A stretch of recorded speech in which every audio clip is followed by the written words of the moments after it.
welcome to the guide. I'm Yo, that's Will, and today we're going to do a review of El Shaddai, the Ascension of Metatron. Shaddai, El Shaddai.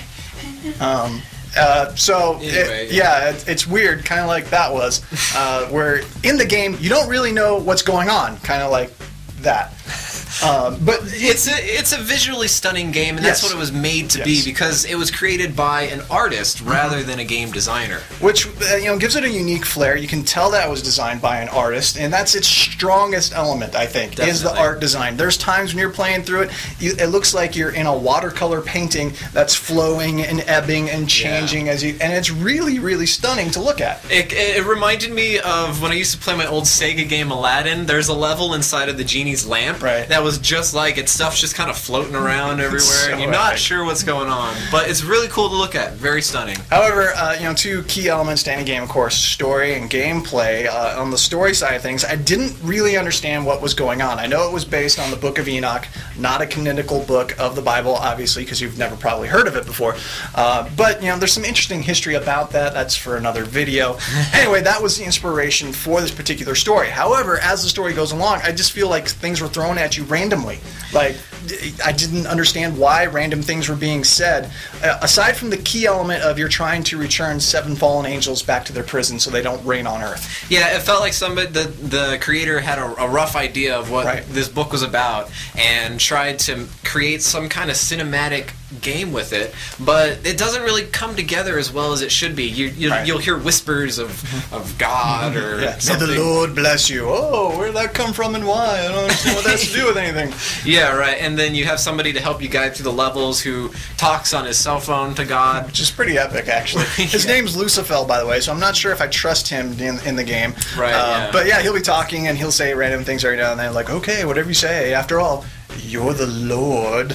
And so they throw those references in there, but I didn't feel like they understood what those references meant. This type of game, kind of like Assassin's Creed, starts off with a little disclaimer that it's based on religious text and everyone who works on the game is very considerate and respectful of all beliefs, so on and so forth. But as I went through it, it's like, okay, I understand that you wanted to treat this subject matter with respect, but I don't think you quite get who you're talking about when you talk about the Lord. Yeah, exactly. And then when you get into just the actual gameplay of it, it gets pretty repetitive, I think, pretty fast, because you have one button attacks, 2 different weapons throughout the whole game, and you can't hold them both at the same time either, which gets kind of frustrating.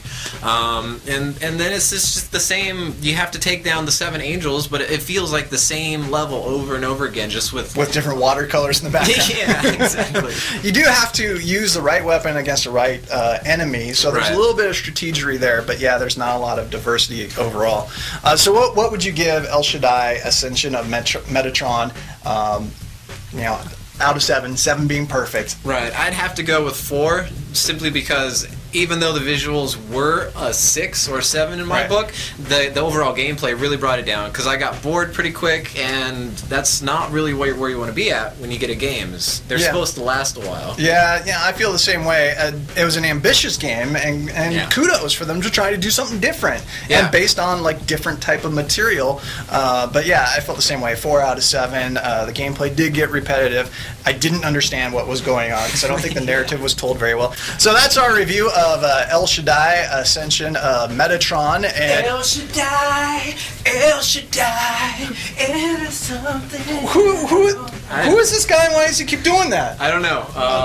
Well, anyway, lost. If you want to read more, you can certainly do so. Yeah, check us out on gameandmovieguide.com. If you want to throw any of your 2 cents in, make sure you check our Facebook. It's facebook.com/gameandmovieguide.